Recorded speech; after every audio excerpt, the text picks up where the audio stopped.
All right,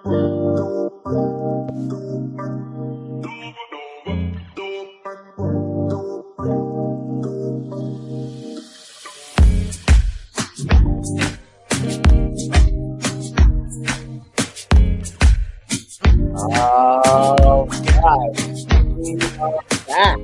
Seattle Sports Weekly.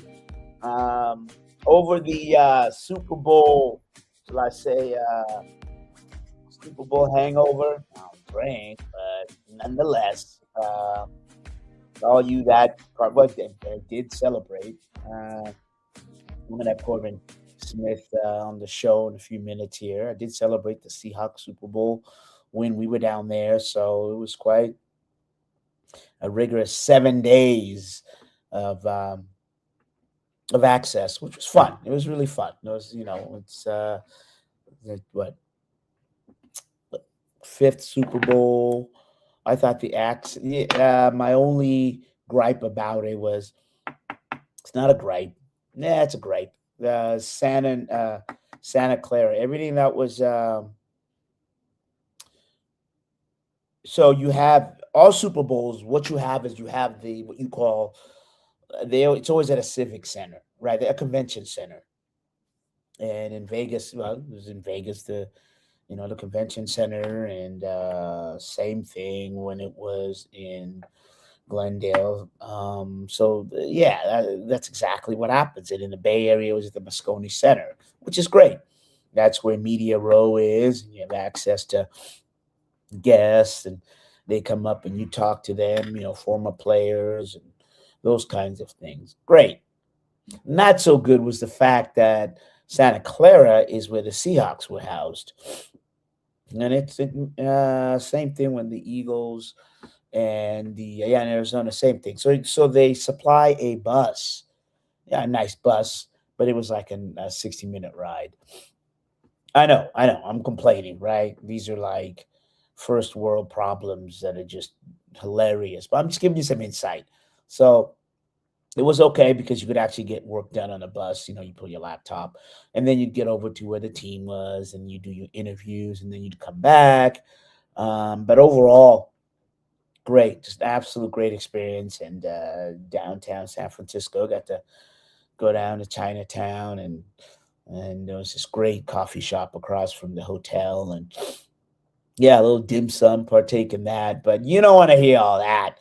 Right. What you want to hear is what is going on with the Seattle Seahawks now. Yes, they've won, and it was a dominating win.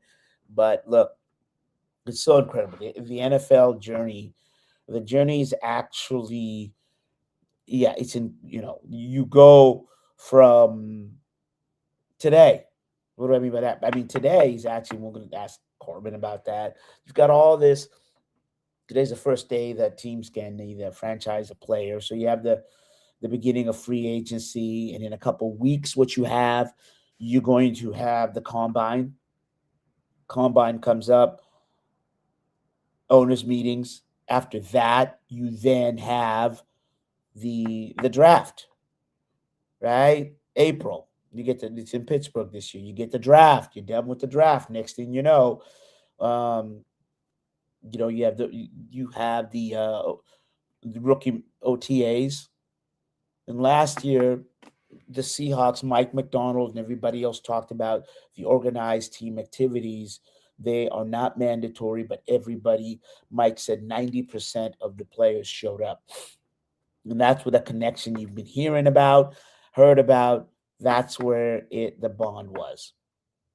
Then from there, they get 3 weeks off or what have you. And then guess what? Yeah, exactly. You know it.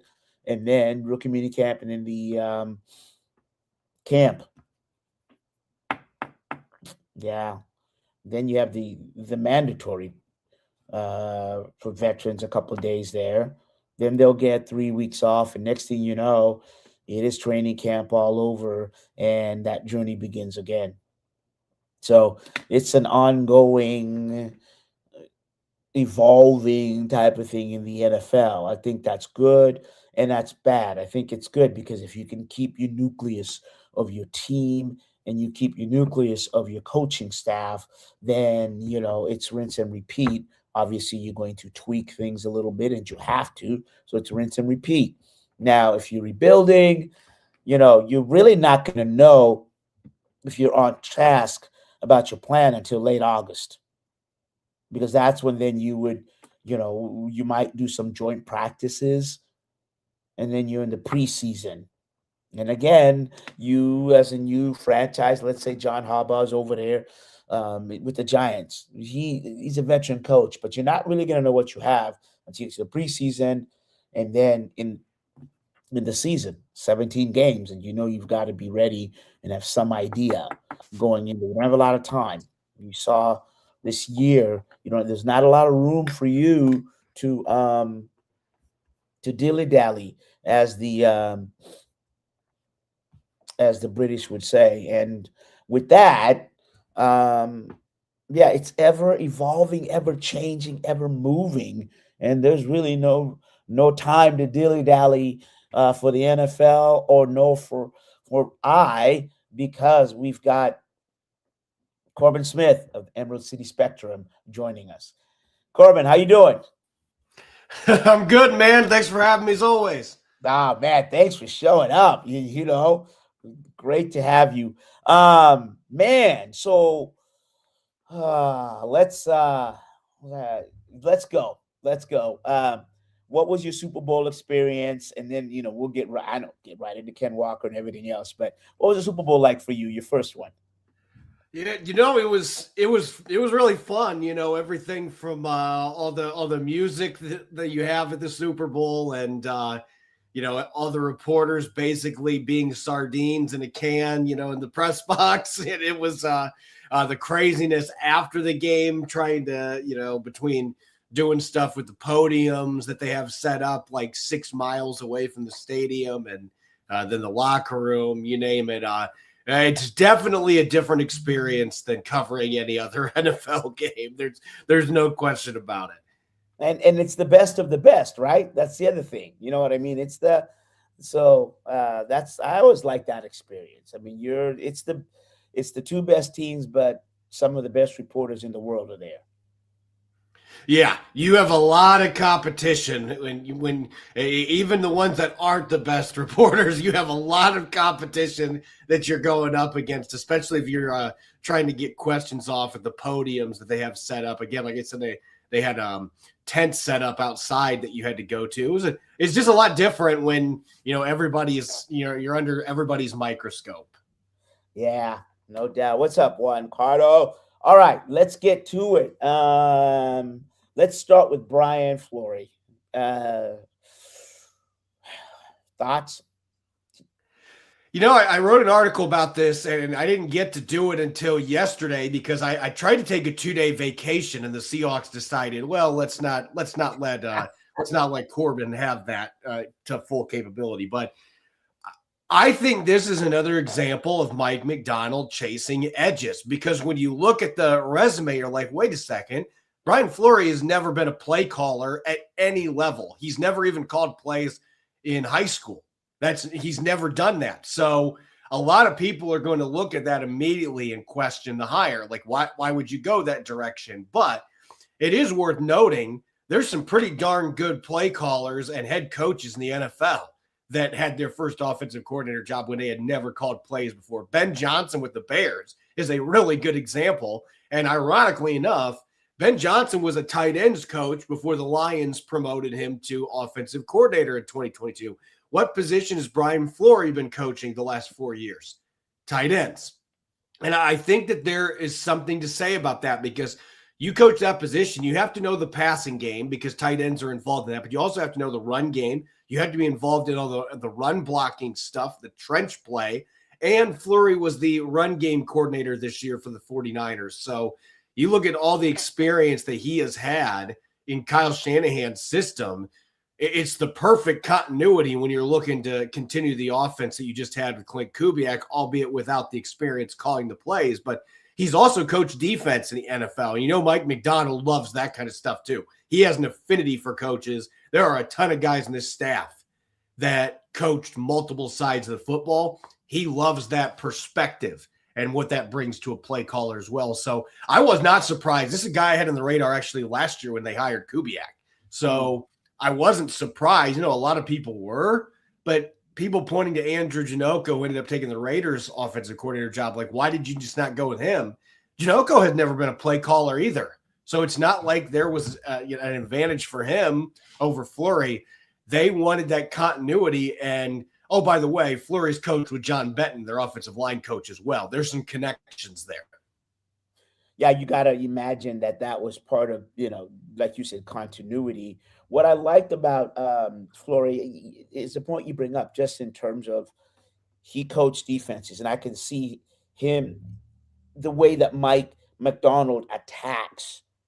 So for him to get somebody who has that attack mindset, because you said you saw that. Nobody, nobody really saw it. He has this interview on Saturday, Sunday, or the rumors come out. So that interview had to be pretty good for Fleury and Mike. They must have just kicked it off, don't you think? But my understanding is that they made the decision a couple hours after his interview. That's how impressive he was.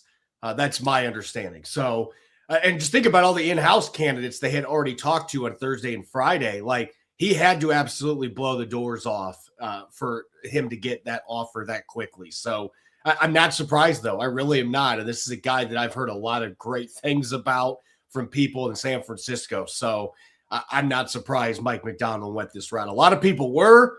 For me, I was like, well, I'm on the beach, so I'm a little surprised I have to try to write about this right now. But, to me, again, I had him on my short list last year, and he had never been a play caller, because I'm more open to that now than I used to be, because we've seen guys like Ben Johnson. And I just think that background coaching, he's also coached special teams in college. So, I mean, the guy has coached everything. Yeah, and I think he's done as much as you can do without calling plays to be ready to call plays in the National Football League.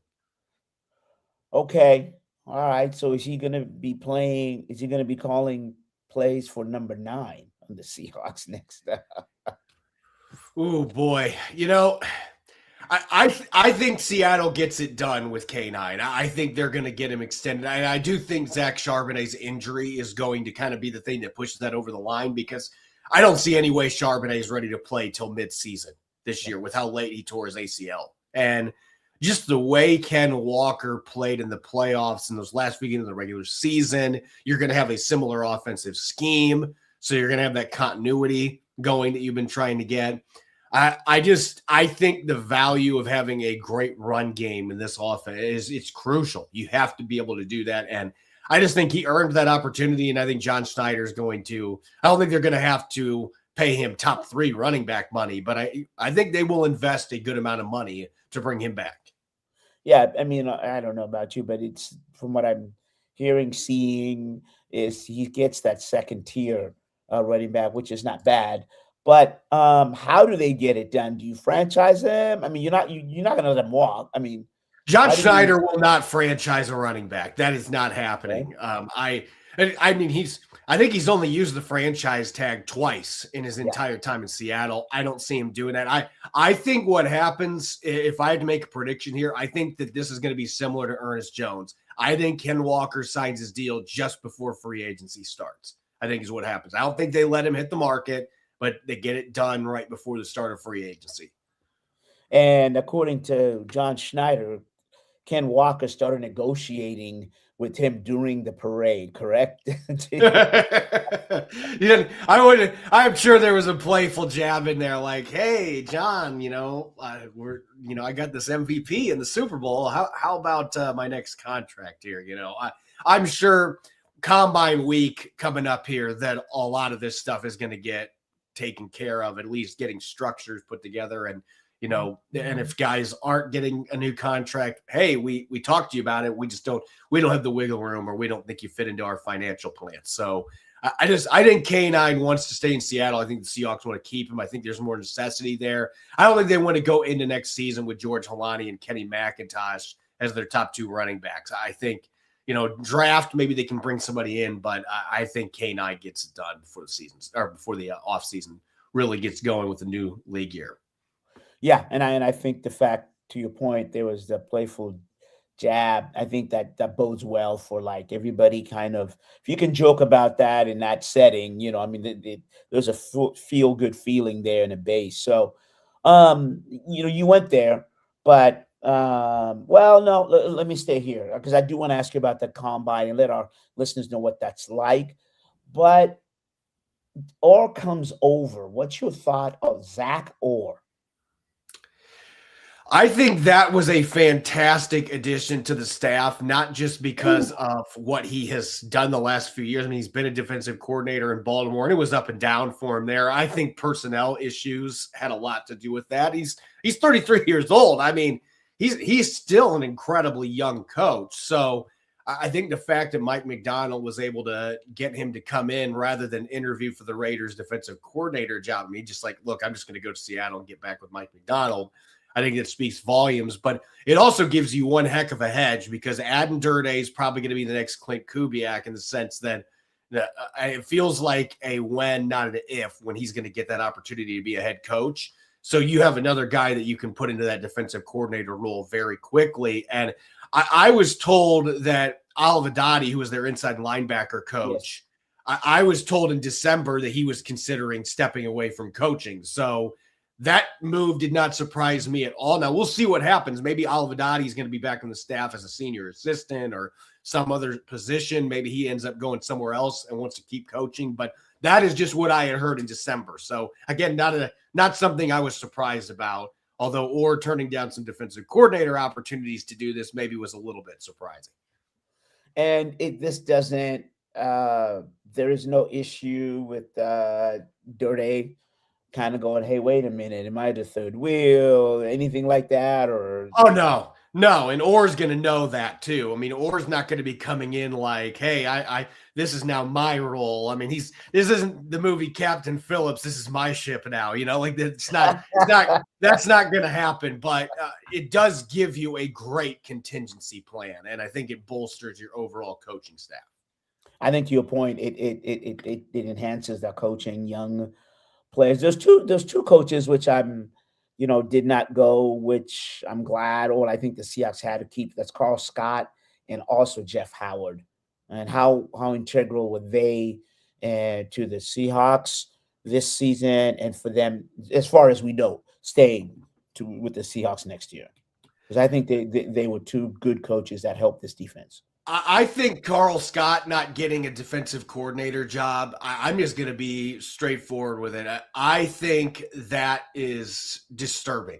I don't understand why he did not get a defensive coordinator job. I think Carl Scott is a head coach in waiting. I think he is that kind of a mind. Players love him. The only holdover that Mike Macdonald kept from Pete Carroll's staff just because he just blew him away. I cannot believe this guy interviewed for multiple defensive coordinator jobs and didn't get any of them. And he's coming back to Seattle. The Seahawks are going to be throwing a party. I mean, you love it. You have Carl Scott coming back, but I think he's an incredible young coach. And I'm shocked.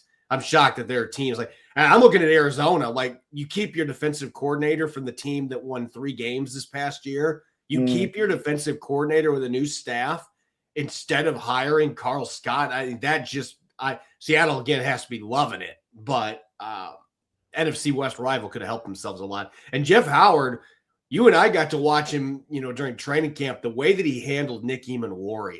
I think he did a phenomenal job coaching Nick Emmanwori this year. Like, not a lot of ripping into him, but some reassuring but yet tough love coaching on him at times. And I think he was a big reason why Nick Emmanwori had the success that he did as a rookie in Mike Macdonald's defense. And so when I saw the Raiders were interviewing him for defensive coordinator, I thought, hey, he might be a guy that's ready for that. But instead, you're going to have him and Carl Scott both staying in Seattle. Again, this is huge news for the Seahawks. I mean, I think they've made out really well considering Clint Kubiak had the opportunity maybe to bring in more of these guys. I think they made out really well to keep most of their staff and then add some pieces as well.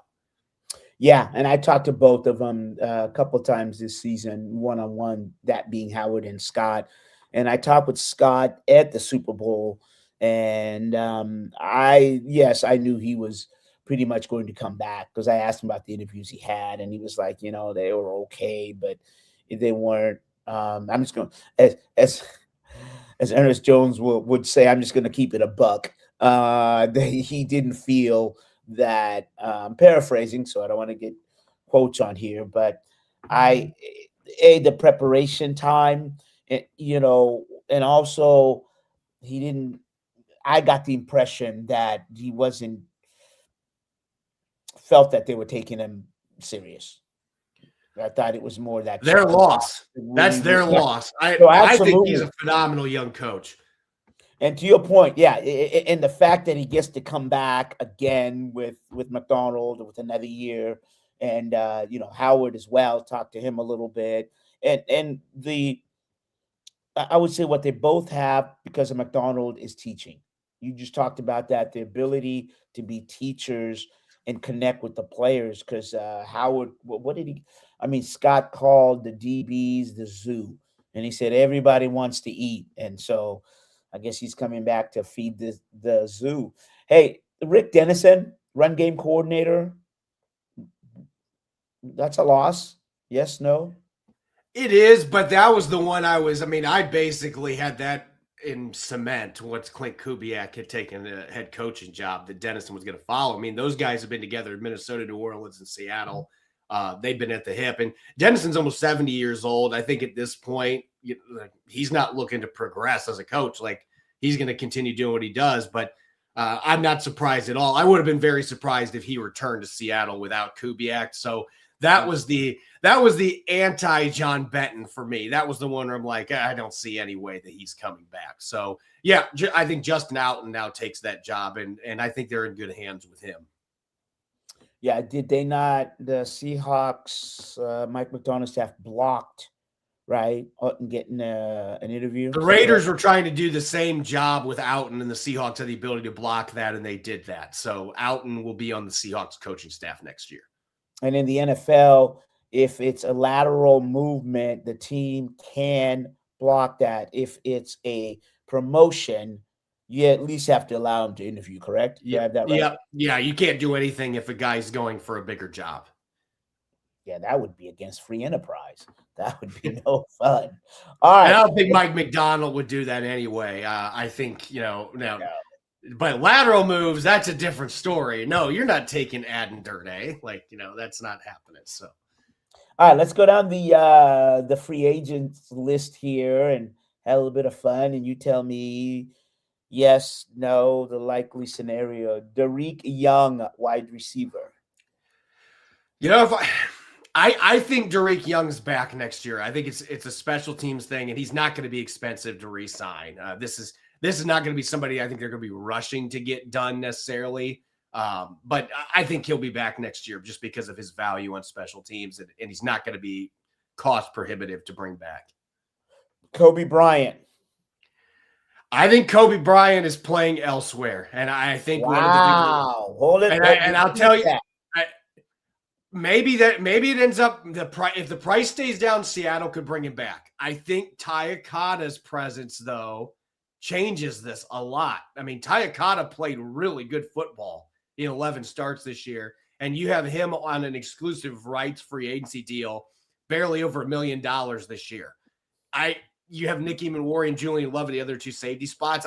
I think Seattle, unless Bryant is available at a reasonable price, I don't see it happening. Wow. I'm gonna counter that, and we'll see. I thought that's the one guy that they needed, but great point on Tayo Carter. Absolutely, you're spot on that. So that makes sense. Charles Surratt, linebacker.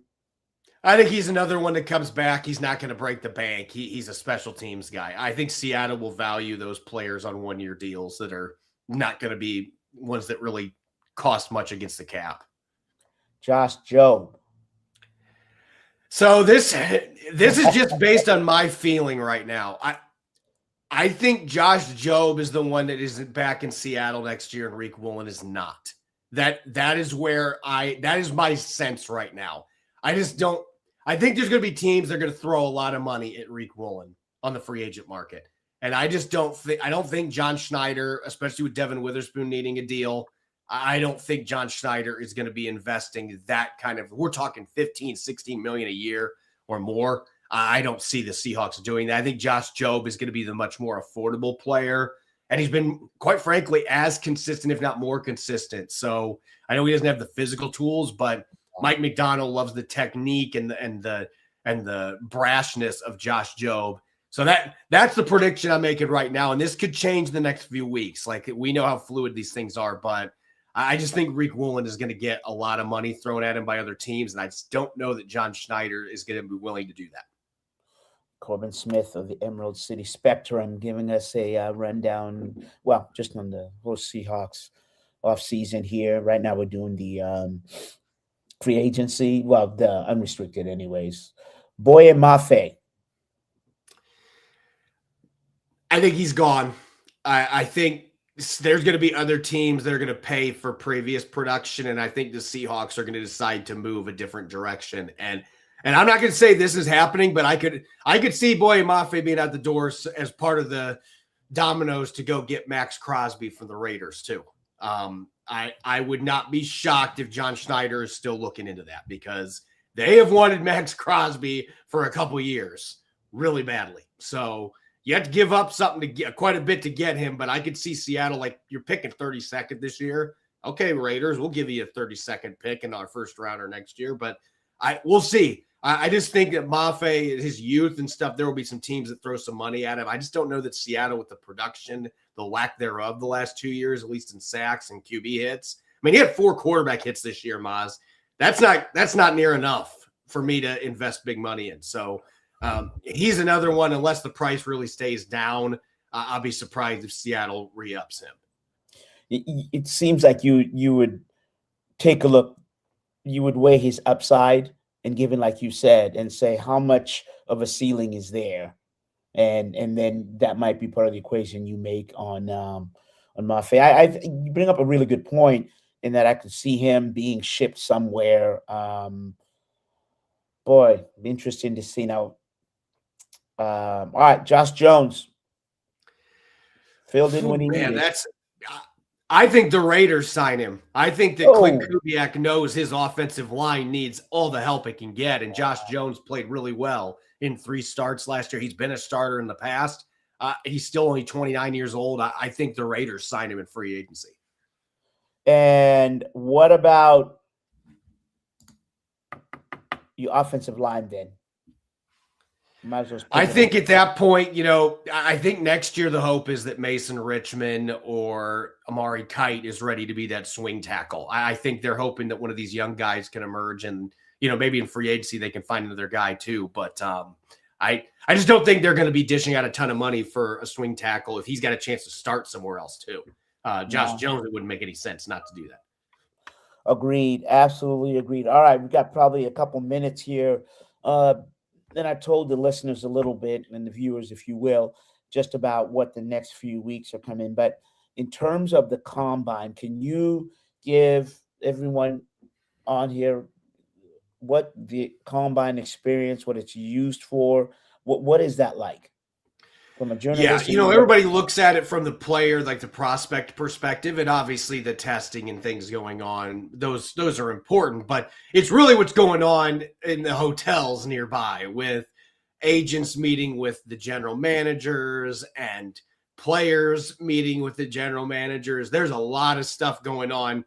Jockey, how do you think these deals come together in that tampering period? They don't just happen. There's stuff going on in these hotels with all these teams where they are getting ready for the start of the new league year. So that is really what is going on the ground. And it is going to be weird. This is going to be the first year in really since the 1 year they didn't have the combine from COVID. This is going to be the first time I haven't been on site in my entire reporting career. So I'm going to miss it this year. But, I just decided after covering the Super Bowl and stuff, like, I needed a few weeks without any travel, but I still will be covering it remotely. But I could tell you there's a lot of very interesting stuff that you hear on the ground when you're there. I remember when I found out that Seahawks wanted Jamal Adams, and that was about 4 months before that trade. I remember that combine was right before COVID hit. And that was so it was a much different offseason than what we normally get. And Adams was traded in July, but that was where I first heard that rumor going around. So the combine is a fun place to get a lot of that stuff. Yeah, well, all that interesting and fun stuff, stories will be there in depth.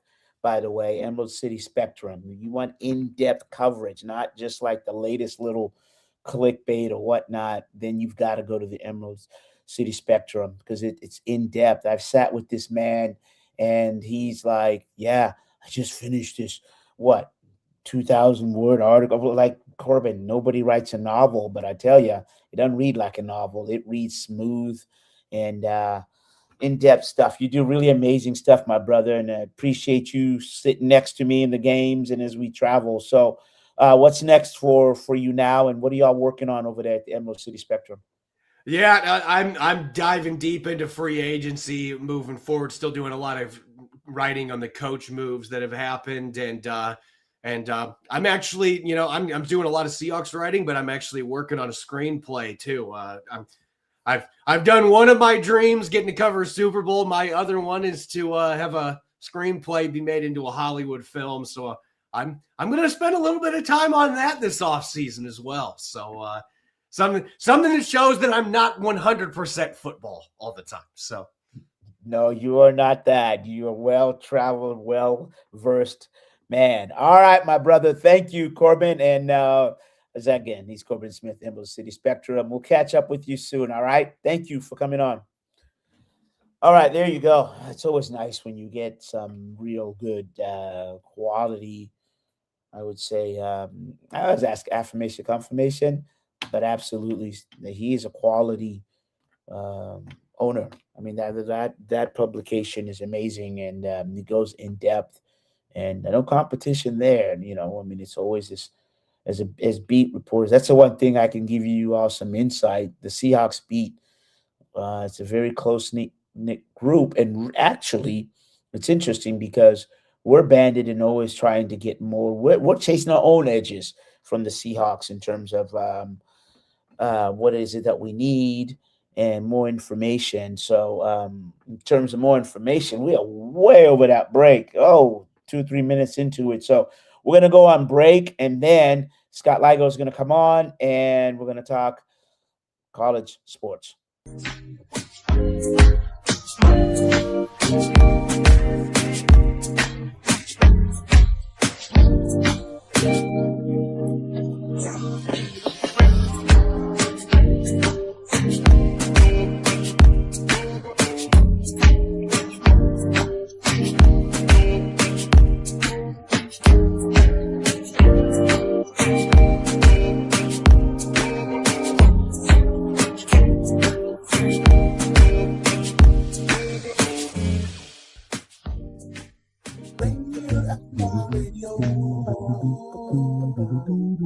Your community radio station will provide you with more information. Rainier Avenue Radio. A new law is helping people save more money on prescription drug costs. You may also be able to save with Medicare's Extra Help program. Your premium cost can be zero and your out-of-pocket expenses are low. Who should apply? Single individuals earning less than $23,000 a year, or married couples earning less than $31,000 a year. Even if you don't think you qualify, you should still check out this program. Visit ssa.gov/extrahelp. Medicare costs are covered by the U.S. Department of Health and Human Services. Fellas, your mental health matters, and it's time we talked about it. Join us every Monday at 5:30 Pacific Standard Time on Rainier Avenue Radio for the Men's Mental Health Show. Real conversations, real stories, real tools to help you navigate life's challenges with strength and honesty. Whether you're tuning in from the car, the gym, or your couch, this is your space to breathe, learn, and grow. That's Mondays at 5:30 p.m. on Rainier Avenue Radio, where men's voices and men's wellness take center stage. If you or a family member are 55 or over and need nursing home level care, but want to keep living where you are, check out Providence Elder Place PACE. This program offers healthcare, housing, transportation, and recreational activities. There are no copays or deductibles, and it's covered through Medicare and Medicaid. Providence Elder Place PACE works to keep you healthy and in your home. Call 206-320-5325 or visit providence.org Elder Place. Providence.org Elder Place. Hey y'all, it's Traffic Jam with Kareem. Thursday at 4 p.m. Hey, Traffic Jam. Rainier Avenue Radio. Download the app so you don't miss out what's popping with Crack Shining. It's your boy, Cream the Dream, on another beautiful week on here on Traffic Jam in Seattle. I hope you guys doing what you're supposed to do, being you're supposed to be. I got a good show for y'all. A lot to talk about. You know, Kareem the Dream, keep up with everything. Get your entertainment news with Kareem on the Traffic Jam, Thursday at 4 p.m. This winter, I don't want illness to get in the way of my holiday plan. That's why I got my annual flu and COVID shot. Everyone ages 6 months and older and get the flu and COVID shot each year. They make it less likely you'll get sick, and even if you do get infected, you won't get as sick. Free vaccines are available even if you don't have health insurance. For more information, visit kingcounty.gov/find a clinic. That's kingcounty.gov/find a clinic. This is Rainier Avenue Radio .world.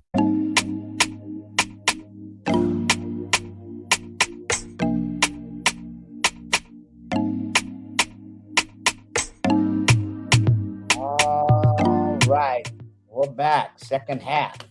Went in the locker room, made some adjustments, and again, thanks to Corbin Smith of the Emerald City Spectrum. And now I am. It's nice to kind of get a regular guest on here. I mean, I can't have him on every week. I'd love to, but the man's busy. He's about town, and he's got so many other things. It's his business, and then obviously the working with the kids and helping them, college, high school athletes, and things like that. And then also, I mean, he's a husband. He's a community member. He's a footy, and knows the college, I would say, structure up and down. And that's why I'm, glad to have him on and honored that he would come on and spend a few minutes with us just about the structure of college athletics. And this specifically, we're going to go into the coaching because that's kind of relating to the NFL as well. So, Mr. Scott Ligo, how you doing, sir?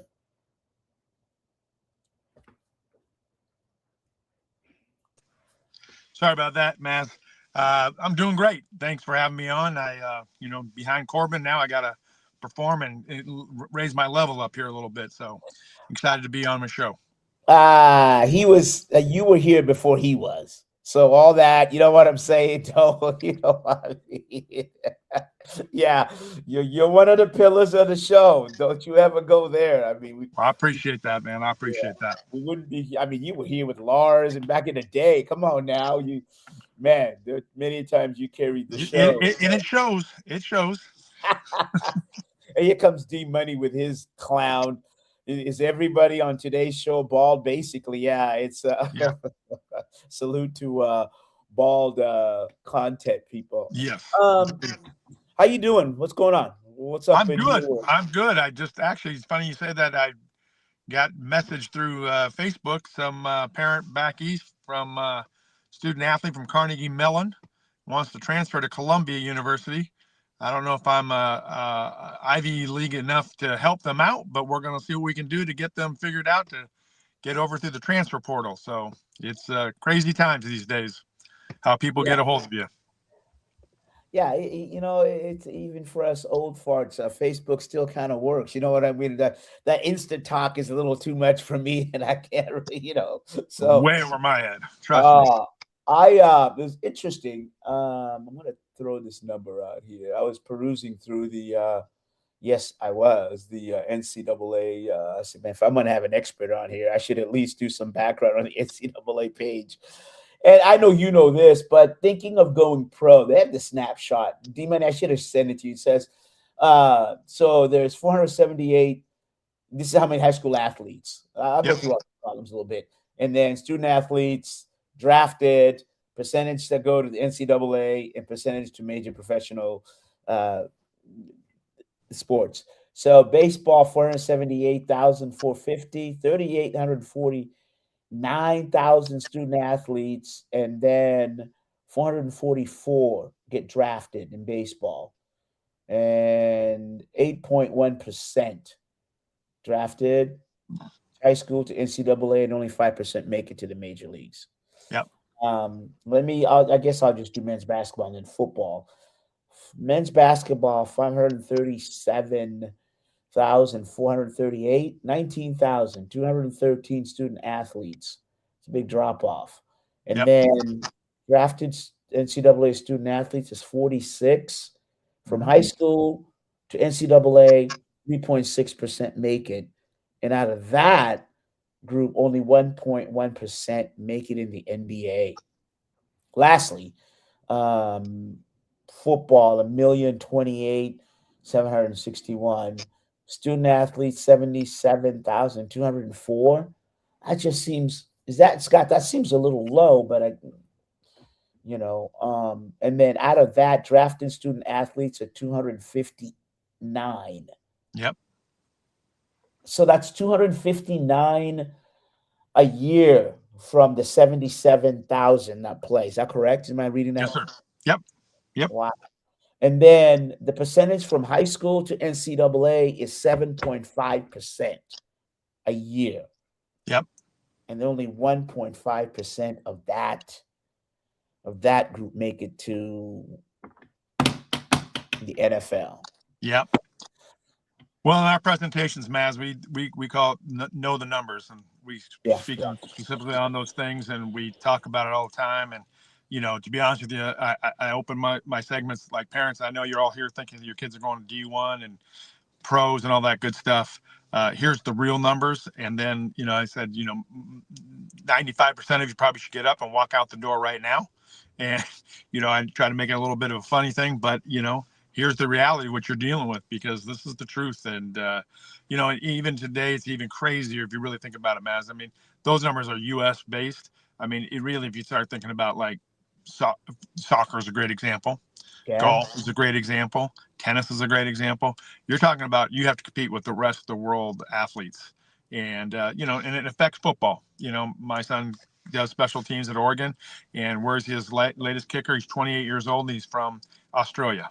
So it's just a world that they're living in. And so these, the U.S. kids really need to understand they're really competing from day one on this thing, and how you do it. And, and then we need to get rid of the D1 bust mentality. There's a lot of great opportunities at the lower levels.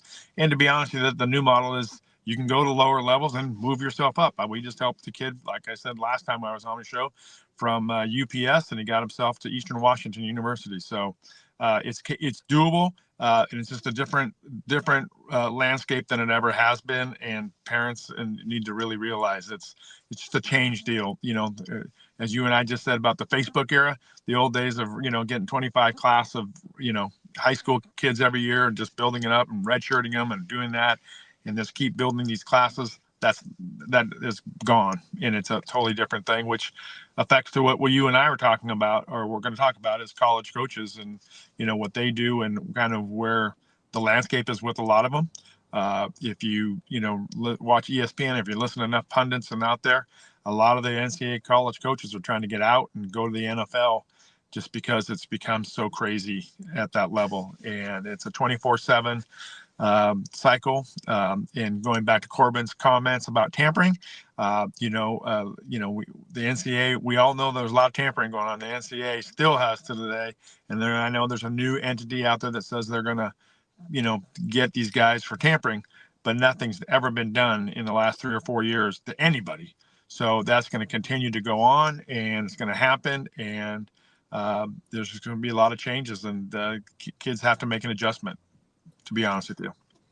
The typical coaching staff, whether it's the UW, Oregon, Arizona State, Penn State, or what have you, Alabama, how many coaches, head coach? On staff, there are 10 coaches and the head coach, so 11 coaches.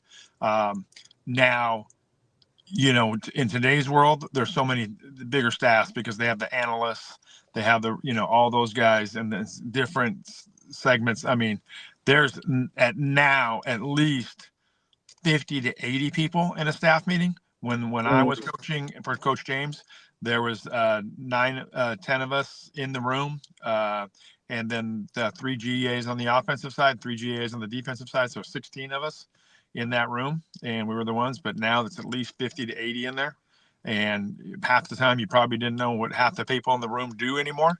It's gotten so, the staffs have gotten so big, from recruiting to analytics. It's, you know, a lot of it they're trying to model it after the NFL model. There is a player personnel director. There's a player development director now. There's a salary cap person in the room. You know, there's all those things, even though there is no salary cap, as we say right now. And another thing parents really need to understand, or people in general just need to understand, there's 2 different models now that are happening out there. There's a rev share and there's an NIL. And those are totally 2 different things. Your rev shares, the rev share is coming from the actual media deals, from the school, how that money's coming and it's being allocated out and doing those things. And then there's NIL, which is traditionally what we like to think of it as name, image, and likeness, where you can set up your own deals, those types of things. Again, those are regulated. You do have to get those officially passed by the NCAA, and they look at them all, make sure they're, kosher and stuff like that. I don't have those numbers in front of me, but I want to say like 9,000 went through, and I think 3,000 got stopped. And so, 1/3 of them are being looked at to make sure that they're kosher and they're clean as they can be. And we and I have talked about it before. I'm all for the name, image, and likeness. I'm all for the athletes being paid. I just think we need regulations and some guidelines to how we want to do this. We look right now what happened at Kansas State. We all know what that, for the basketball program, we all know what that is. I mean, the guy just didn't win enough, and now they're going to try to use some crazy press conference to say it was with cause and try not to have to pay out the money. But, if you follow like I do, there's a lot more, programs that are really struggling. You look at Rutgers right now. I mean, they're talking about 100 million in the hole. I mean, it's not good. And how are you going to get out of this thing? And you're still continuing trying to go down this road. And then we got a lot of, look what's happened with, which I'm not a math guy. I'm not a map guy. But how does Sacramento State go to the MAC, and then North Dakota State goes out to the Mountain West? I mean, I don't understand that. Like, North Dakota State should be playing in the MAC, and Sacramento State should have stayed out and played in the Mountain West. But here nor there, it's what we're doing. But if you read the numbers, the amount of money they're talking, Sacramento State won't be able to pay back their debt for at least 15 years. I mean, is it really worth this deal to do? I mean, I hope it is. I hope it comes out, and I hope that they can return on their investment. But I think some of these athletic directors and I think some of the administrators need to be held up for some of this stuff too, for making the decisions. Going back to the K-State situation, maybe they just don't have the money anymore to pay this guy. But that wasn't his. I mean, you all made an investment with the NIL. They said roughly it's about $12 million they paid this year for their roster, and you gave a coach, this contract, and you owe him like $15 million. So I don't know whose fault that is and who to put the blame at, but it is what it is. But it's a lot of money we're talking about nowadays with these college programs. And don't get me wrong, I'm not here to say that colleges are. They have their ways of getting around things. We know the endowments at some of these Ivy League schools and Stanfords, and they have money. It's the shell game of how they make things happen. But it's also, I don't know if this thing is sustainable, to be honest with you. So you mentioned Rutgers. My question was going to be, so is it, if I'm a school, the key is to get to a big conference, right? It looks like this is like a chicken and the egg first, right? I get to a big conference, I get more revenue sharing, TV and whatnot, then that they offset the travel, I would think, right? But now I've got to compete. Yep. And so now that money, so to compete, I need athletes. Yep. So now I have to generate another revenue stream, which then that creates NIL to bring the athletes. Is that correct? Yes, exactly. You hit it right on the thing. And like you said, it's chicken and the egg. Which ones? I mean, I don't know. I mean, I think you have to put a lot of things in play earlier to have the systems set up right. Do you have the right boosters? Do you have the people that are willing and committed to doing this? I mean, I don't know if the guy, Cody Campbell at Texas Tech, can sustain this. Can he run the girls softball team and bring them in and put the money and do the football program that he's trying to, put there and make that and, make the wife happy because he's spending all the money. I mean, you have somebody still to pay, to answer to. And at the end of the day, and then, we start talking about facilities and things like that. I mean, you're talking about, can you keep up? Can you do these things? And again, I question the whole thing. I think there has to be some parameters sooner than later. I think one of them is probably the biggest thing is they have to figure out a rev share. I mean, not a rev share. They have to figure out a true, and I mean true, to the line hardened cap and figure that piece out. And it has to be true. I mean, they've already said they're running past all those caps already. So, I mean, and then we all know what that means. The rich get richer. The Alabamas, the Ohio States, the guys that are willing to do this, the Michigans, they're going to spend that kind of money. But the rest of the crews can't, and it just makes it tough. I just think that I look at Oregon and Oregon State and Washington State, what's happened to them and where they're at right now, and I use those as two finding good examples. So from the Pac-12 to now, they're just barely existing, doing what they're doing and trying to stay above. Is Title IX still in play? I mean, It is. To be honest with you, Matt, it is sitting back on the right corner, percolating. It's just simmering over there. Because at the end of the day, they can deny all these things. They can say, well, the football and the basketball bring all the money, which is true. There's no doubt about it. There's not that don't dispute that. But it is a law by the Title IX that they're supposed to have the same access and the same stuff. So it's going to come to play, and they're always, you see all these little lawsuits that are out there. They're just sitting out there and waiting to happen. And as soon as once, I think honestly, and I've said it one time on the show, and I'll say it 1,000 times. We both know that they kind of want to make the Power Four and have their league and go do it, make that thing happen, and then I think the rest could trickle down and figure that out. I think there's some. Could be some streaming stuff for the smaller programs, for them to get on a good TV deals, things like that. I think that we can do those things, but we have to cut the cord and say, this is it. We're going to make this move, do this. And I think the NCAA at the end, to be honest with you, they don't govern anymore. So let's get them out of the governing business and let them be the managers of the NCAA men's basketball tournament. That's what they do. That's really their existence. If we're being blunt about it, I mean, that's what they do. So let them do that and let them run that. And then let the Power Four go off and do the thing. And then whatever's left of whatever that group down below, I think they'd restructure, figure some things out. And those who kind of want to get up that next level and, play at that level, they can get it. And the rest that are just the Division 3s and 2s and, small school colleges, just let them go play, for their division championships. All right, sir. I remember it's going to be quick. But I do want to, when I have information, I would say someone with information in the room. So right now, where is the transfer portal? What's going on with all that? Well, the transfer portal, the good thing is they've got it down to one portal. Okay. So there will not be a thing. It's going to be interesting what's going to happen after spring ball, because there usually is a shakeout after that. Some kids are, asked to move on and those things like that. So what ends up happening to them and those types of things. The portal was not good. There's I want to say it was about 5,600 kids that didn't land a place. And so they're done. And,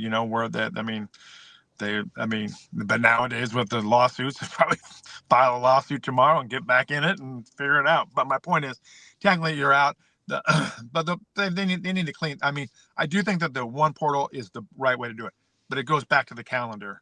They need to set it up that the portal doesn't open up until after the playoff is done. It should probably be in the spring, after spring practice, then have the portal one time.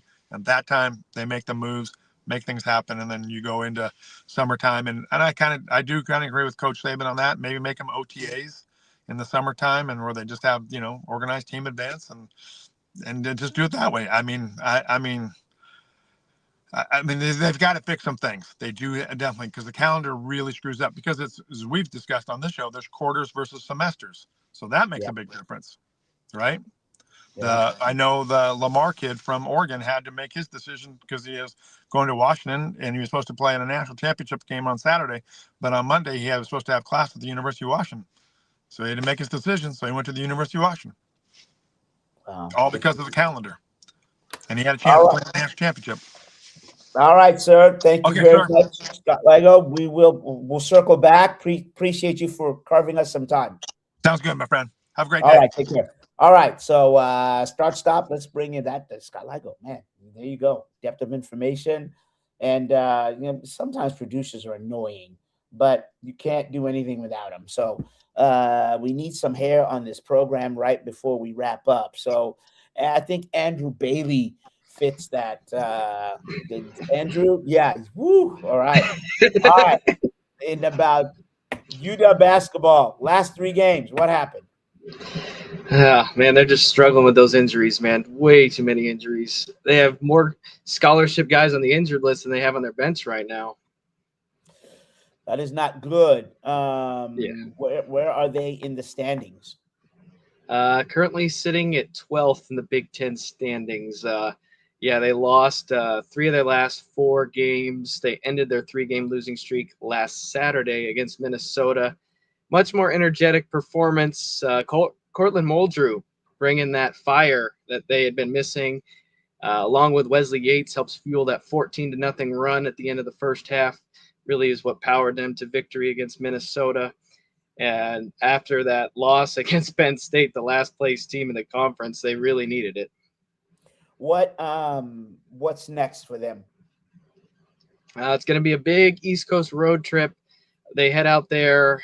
Saturday is the first game against Maryland, and then they'll travel to play Rutgers next week before coming home on the 28th at the end of the month to honor Detlef Schrempf and retire his number at Alaska Airlines Arena. So it should be a fun game that day against Wisconsin. When does the season? It's got to be close here, right?